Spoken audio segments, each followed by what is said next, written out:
Today we'll learn how to locate and measure 0.3125 inches on a standard ruler. Let's break this down step by step.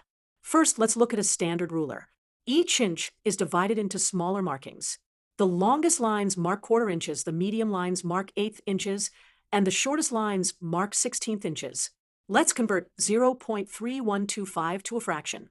0.3125 is equal to 5/16 of an inch. Here's how we know. In decimal form, it's 30/125/10,000ths, which reduces to 5/16. Now, let's find this measurement on our ruler. Starting from 0, we'll count 5/16 inch marks.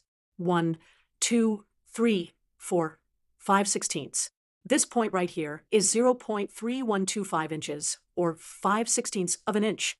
To summarize, 0.3125 inches is equal to 5/16 of an inch, and we can find it by counting 5 marks on the 16th inch scale of our ruler.